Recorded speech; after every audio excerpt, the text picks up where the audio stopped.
மாணவர்களுடைய அப்பா அம்மாக்கு தான் இந்த பதிவு. அதாவது 9வதுலேருந்து 12வது வரைக்கும் ஒரு ஆபத்தான ஏரியா.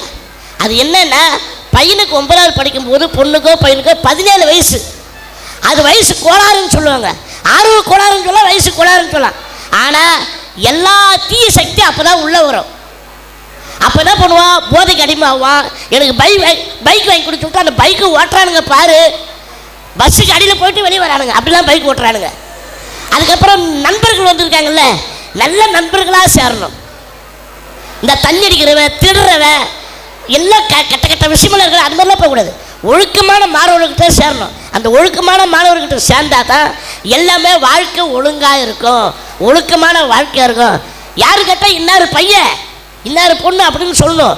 ஊரில் பேர் வாங்கினா கூட அந்த தெருவுக்காவது இந்த பையன் நல்ல பையன்பா, நல்லா படிக்கிறான்பா, நல்ல ஃபேமிலிக்காப்பா, அவங்க அப்பா அம்மா காப்பாற்றுறான்பா, அவங்க மனைவி காப்பாற்றுறான்பா, பசங்க பார்த்துறான்பா, அவன் நல்லா இருக்கான்பா, அவன் 4 பேருக்கு வேலை கொடுக்குறான்பா, 4 பேருக்கு நல்லது அப்படி செய்யணும். அது புள்ளியாது தருதலை பைக்கில் சுற்றுது மேலே சுற்றுது 4 கூட அப்படி வரவே கூடாது.